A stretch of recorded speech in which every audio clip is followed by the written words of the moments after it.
avec l'aide de sa petite fille Emma. Donc sur les premiers poèmes, il y a 4, il y a beaucoup de références historiques, donc que je dois donner surtout pour les Français, parce qu'en Iran, je pense qu'il y a pas mal de gens qui peut-être les connaissent, mais donc il faut que je donne pour que les gens comprennent mieux les poèmes dont il a mis beaucoup de références historiques aux philosophes et à l'histoire de l'Iran.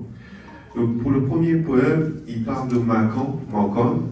Makkan était un combattant dans le nord de l'Iran qui combattait le califat de Bagdad. Malheureusement, il a été capturé, torturé, exécuté par des clans rivaux. Donc c'est le premier nom qui viendra dans le poème qui va suivre. Et puis il parle de Mani. Donc Mani était un prophète au IIIe siècle après Jésus-Christ. Les gens doivent connaître, son manichéisme vient de Mani. Sa philosophie était que la vie était basée sur le combat entre le bien et le mal. Donc il a écrit un livre, Arjang, où il a expliqué sa philosophie avec la peinture et la calligraphie. Ça, on en fait référence dans ce poème également. Donc voilà, le Makkan et Mani, si vous souhaitez savoir plus, il y a pas mal de documentation sur l'internet sur ces deux personnages. Je t'en prie.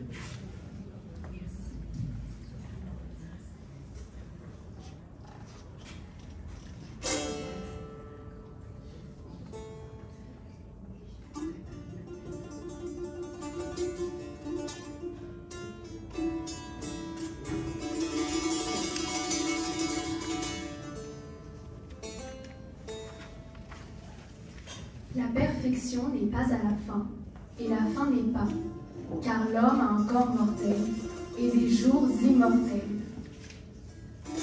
La mort dans le livre est sculptée sur la pierre. Le nid abandonné d'un petit oiseau, peut-être d'une hirondelle, sur l'aiguille de la montre. Et un cadre de nature morte pour l'ombre de Makkan disant « Donnant la main à la saison, je donne à la saison la main. » Et un jour, dans la voix de Mani, Makkan avait entendu que la calligraphie est le cercle de l'ignorance.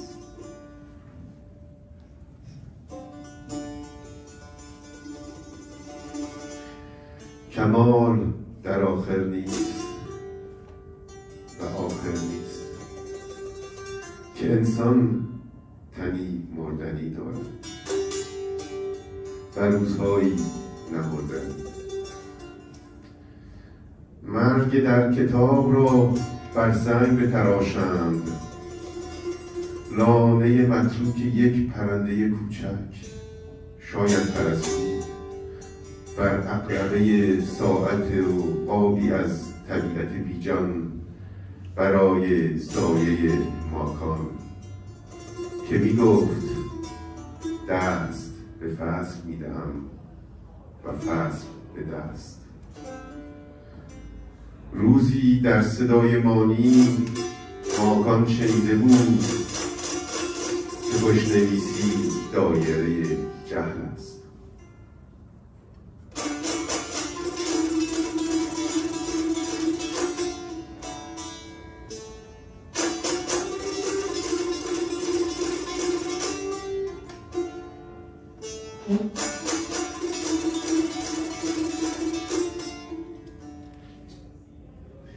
Dans ce deuxième poème, c'est assez particulier puisque M. Royali a utilisé le mot H, le He de Tchesh en fait. Ça pour les Français, il faut que j'ai apporté ça pour expliquer. En fait, la lettre H, on l'écrit de cette manière, vous voyez, ça fait deux yeux. Ici, là. On l'appelle He de Tchesh, c'est-à-dire le H qui a deux yeux. Et cette lettre est le début du mot hitch, qui veut dire rien. Ça a donné un mouvement d'un certain nihilisme parmi les dessinateurs, les sculpteurs en Iran. On en trouve beaucoup des sculptures avec hitch, avec des calligraphies comme je l'ai ici également. Donc voilà, il parle de H avec deux yeux. En français, ça peut paraître bizarre, c'est pour ça qu'il faut expliquer. La traduction, ça va être très compliqué. Et puis, il parle également de Hushang. Hushang, c'est un roi de la mythologie perse. C'est le roi mythologique qui a découvert le feu en voulant tuer un serpent. Donc, pour nous, dans la mythologie persane, c'est le début du progrès de l'homme, en fait. Donc, dans le Shahnameh, c'est très long, je ne vais pas aller dans le détail. En tout cas, il parle de H et également Hushang. Comme ça, vous comprendrez un peu mieux. Poème qui va. Ça s'écrit avec un H. Tout à fait, voilà, exactement, bravo. J'avais oublié ça. Effectivement, Hushang, en plus, ça commence avec la même lettre, le H et le Tchèche.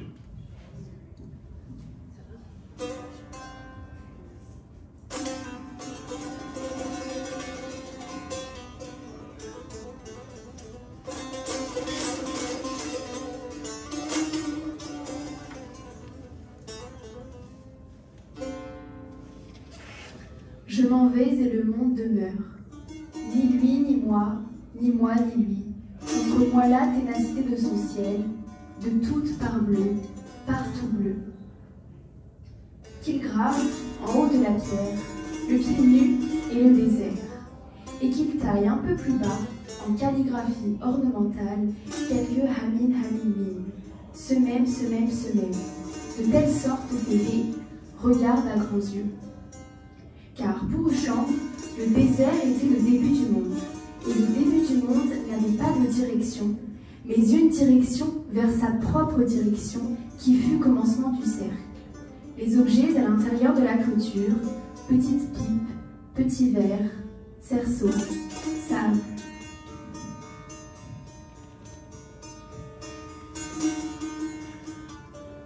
Man mi lavamo, dunyo mi mona. Na umara, na man ura, با این لجی که آسمانش با من داشت هر جا آبی همه جا آبی پای پیاده بیابان را در بالای سنگ بکنم و پایین‌تر چند تا کلمه همین همین همین با خط شکسته تزئینی بتراشم به طوری که با پی دو چشم به درشت نگاه کند که برای هوشنگ بادیه اول دنیا بود و اول دنیا سمت نداشت سمتی به سمت خود داشت که ابتدای دایره بود اشیاء داخل نرده پیپ کوچک استکان کوچک یک چرخ سیمین شن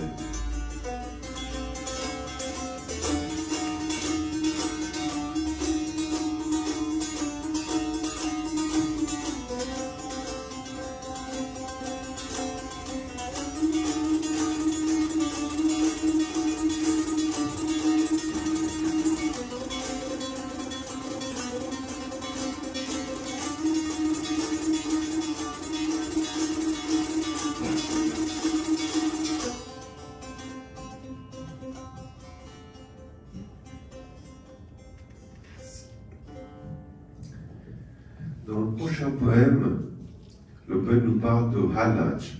Alors, Hallaj, un gros morceau. Alors, Hallaj était un mystique iranien du 9e siècle. Il était très critique envers des pratiques religieuses.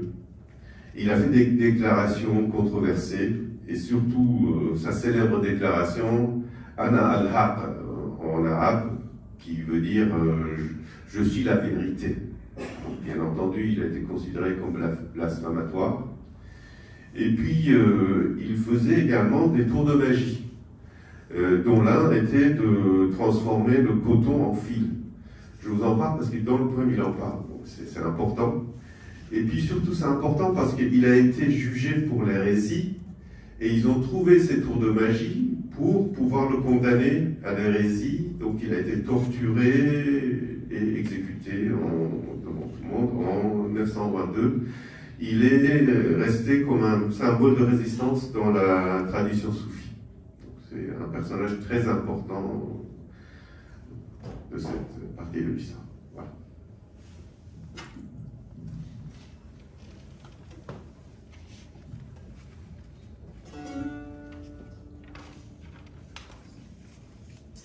Toujours celui qui s'en va emporte un peu de nous, de toi un peu laisse-moi, pèlerin. Et dans la pensée de Haloge, le coton encore s'égayait de coups, avec quelques cloques ouvertes et un sourire ouvert comme cloque. Quand le joyeux là de son guet savoir écrivit à Aloya, le temps a le visage de l'aurore. À l'intérieur de la barrière entourant la tombe, des tiges sèches de blé et des brins de paille.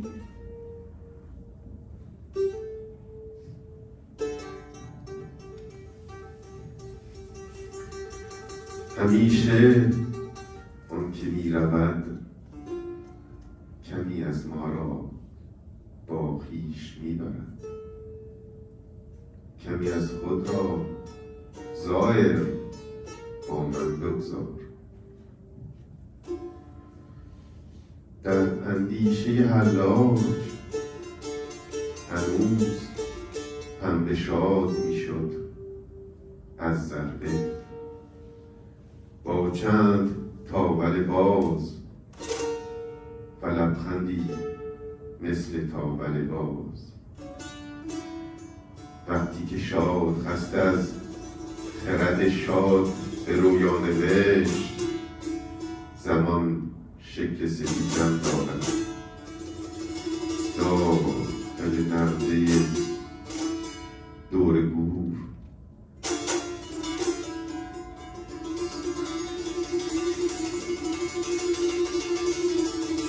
ساعتهای خشک گندم و کاه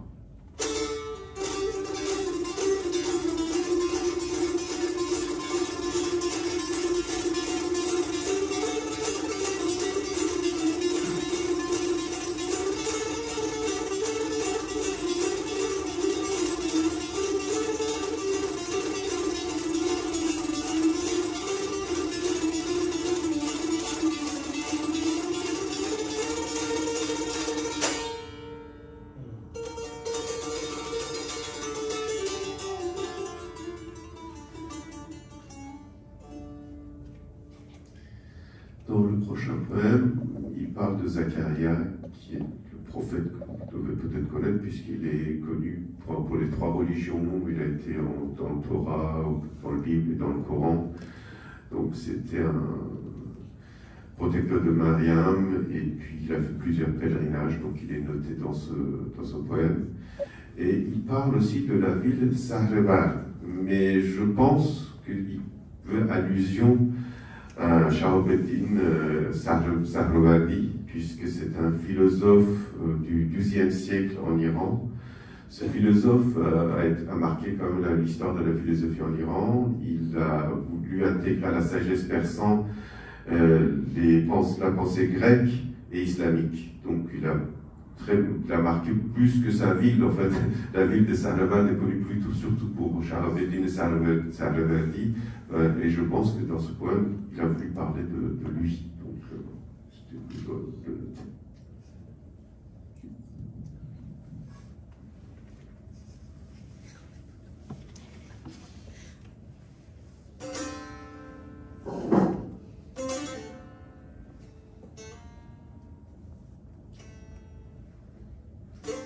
Les doigts écartés d'une main, burinés sur le tronc sec d'un arbre ou ciselés sur la pierre. Qu'ils mettent à l'intérieur du mausolée une chaise surannée. Là-dessous, Zacharia dit à son pèlerin, l'absence n'est pas silence, mais séduction, et la chaise demeure vide. Ici ma présence, une feuille qui tombe par mon poids. Et en la distance, Zacharia voyait la séduction quand il disait, lors de son séjour à Solebar, on est plus près du sens quand on l'abandonne et...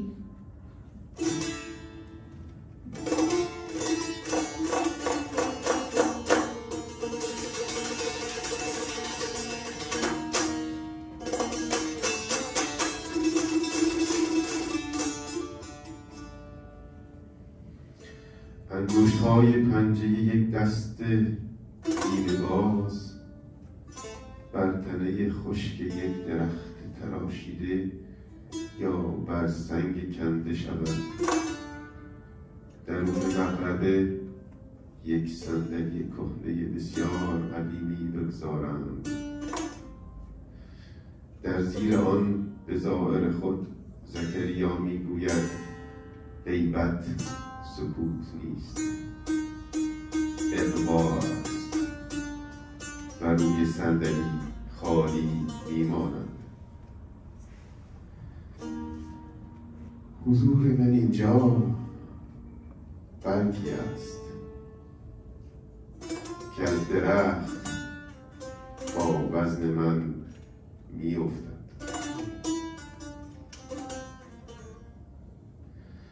و زکریا در فاصله اغوا میدید در صحن ورد وقتی که گفت نزدیکترین فاصله ما با مفاهیم وقتی است که رهایشان میکنیم.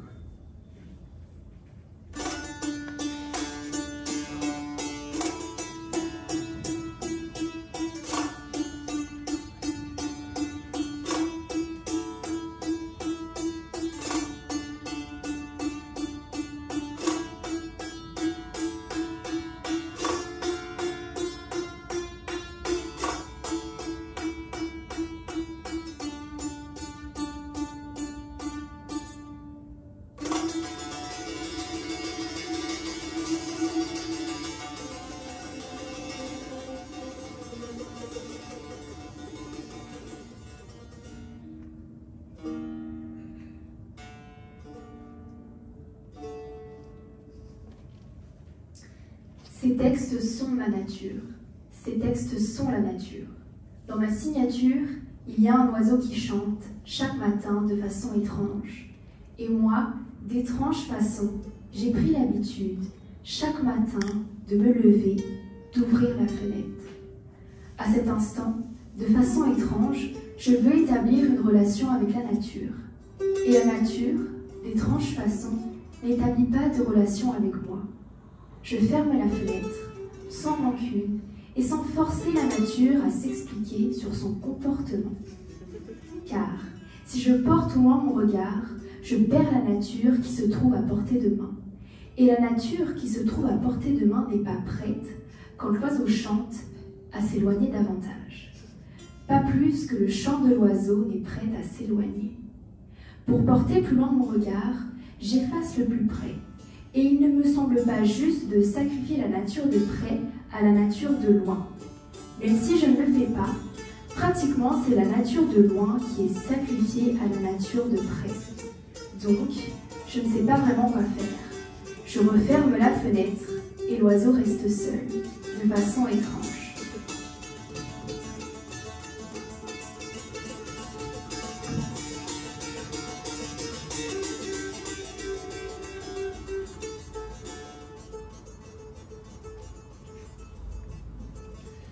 این متن‌ها طبیعت من هستند. این متن‌ها طبیعت هستند و در امضای من پرنده‌ای هست که هر صبح اینجا به طور عجیبی می‌خواند و من به طور عجیبی عادت کردم که هر صبح از خواب برخیزم و پنجره را باز کنم.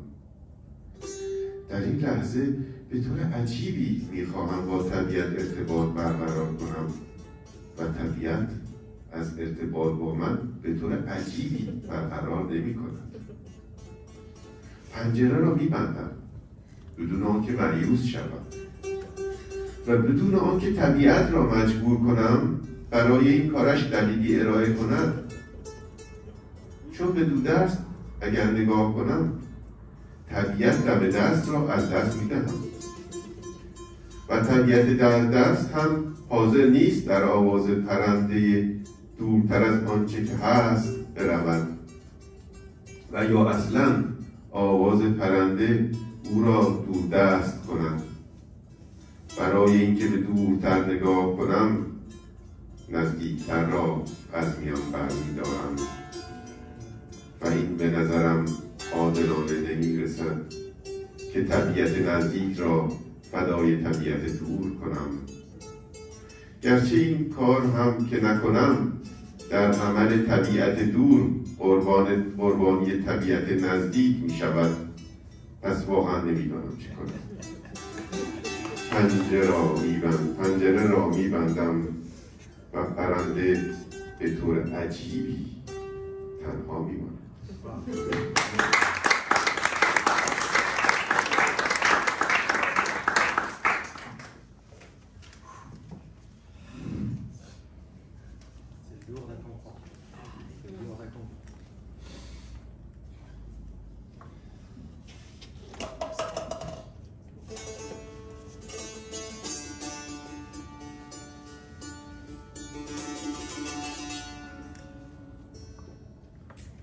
La fin du texte n'efface pas le signe. Je descends dans ma signature et je remonte de ma signature. Passe au bas de la page quelque chose qui renvoie au passé, le haut de la page. Le passé ne trouve pas en haut sa justification. Il la trouve en bas, dans ce qui se passe à présent, dans ma chute au bas des lignes. Ici, au bout de la chute, l'ascension. Je reste sur le marche d'en bas, et en haut demeure le souvenir en moi, emmêlé. Moi seul, je sais ce qui m'emplit.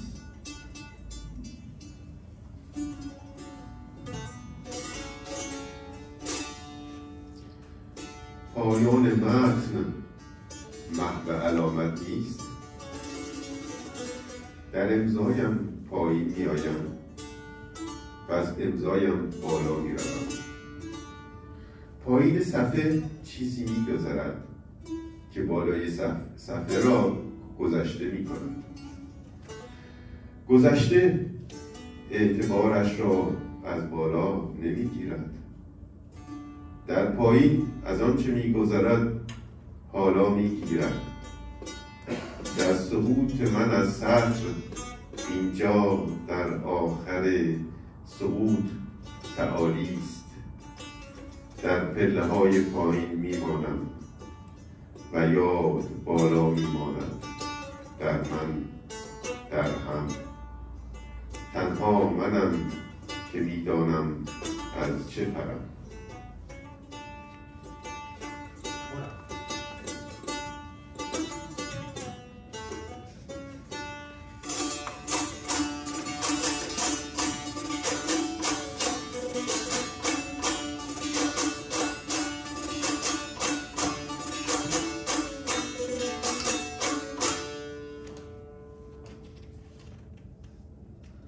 La signature n'est pas un mot. Si l'on cherche à en exprimer le sens, elle n'exprime rien. Elle se lit, elle est lectrice. Ou plutôt, c'est nous qui la lisons dans ce qu'elle lit. Car il n'est de lecteur de texte qui ne soit texte pour le lecteur.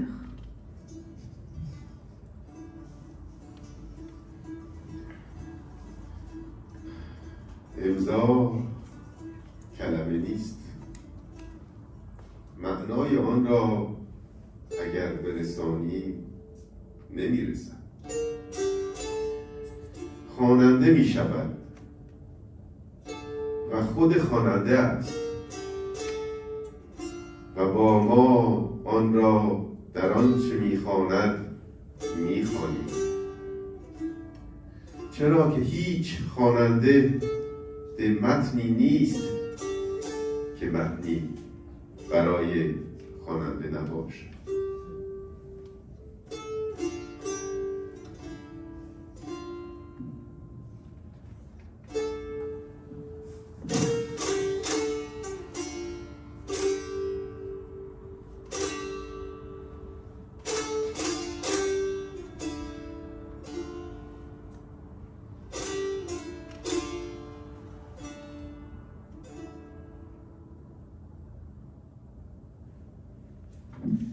Merci. Merci à Fabien d'avoir accompagné l'ambiance. Donc, si vous avez des questions sur Hallaj, il y a Eva qui peut répondre.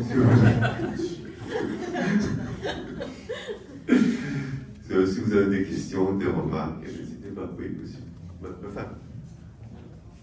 En tout cas, merci beaucoup pour le programme, c'était très enrichissant. Alors, simplement, pour les deux commentaires que vous avez faits sur ça, alors c'est que sa philosophie était plutôt zoroastrienne et islamique. C'était dit grec et islamique. C'est plutôt Zoroastre, et c'est la raison qui a été aussi exécutée à Alep à l'époque de Saladin Alioui, parce que c'était quelqu'un qui révélait des anciens, disons, secrets de l'époque, ceux qui étaient associés avec le Zoroastre. Deuxième, entre Zacharia et Saravadi. En tout cas, un des grands disciples de Shahabuddin et Saravadi s'appelait Baha'u'ddin Zakaria. Ce fameux Baha'u'ddin Zakaria actuellement est connu, très connu à Multan au Pakistan. Même il y a une université qui porte son nom. Alors ici, je crois, Zakaria. Oui, ça doit être ça, oui. Parce que je ne comprenais pas effectivement, donc ça doit être l'autre Zakaria. Il est possible qu'il soit Baha'u'ddin Zakaria, oui, qui était disciple de Saravadi. Oui. Et après, ils ont fait à Multan, actuellement, il y a une très très grande secte suffisante. Et même, c'est porté par.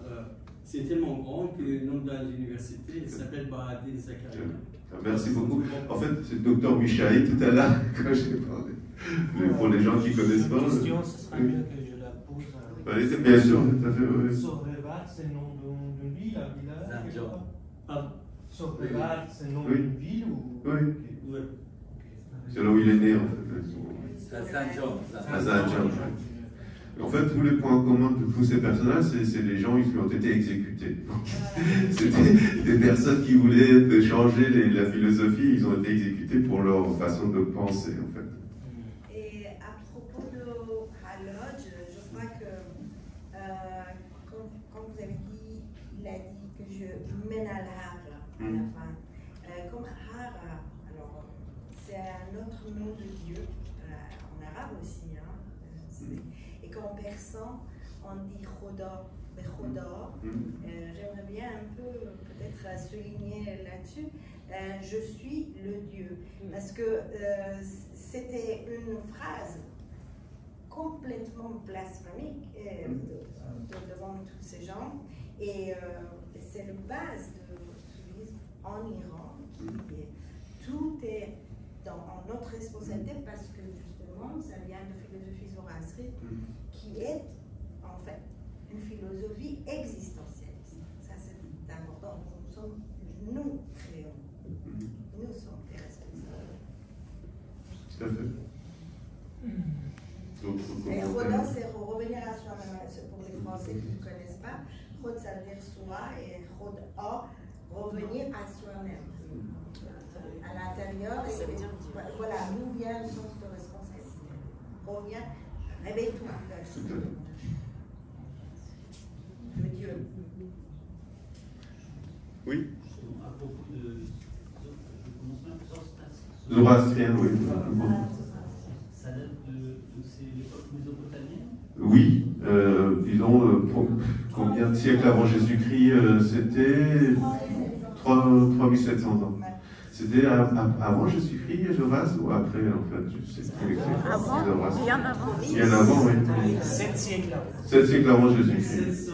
1700 ans avant. 1700 ans. 1700 avant. Jésus-Christ. 1700 avant. Et j'ai oublié de dire à propos de Manipa, juste que l'expression manichéen, je pense que c'est très péjoratif. On en a parlé avec Narol Tajado Oui, en fait. En français, alors que Mani, encore une fois, c'est aligné avec la philosophie de Zarathustra, le mal et le bien est en nous. Et ce n'est pas du tout la même signification dans l'expression manichéen qui soit noir, soit blanc. C'est vraiment erroné. Hein. Mais non, c'est pas. Le manichéanisme, c'est le mot manichéen, c'est juste un mot qui vient de là. L'origine vient de Mali. Mais effectivement, l'utilisation péjorative qui est faite n'a rien à voir avec son livre et ce qu'il a fait. Ça c'est sûr, mais bon, je ne veux pas aller dans le détail. Ça ne veut pas dire il disait Maïté, c'était le combat entre le bien et le mal. Exactement.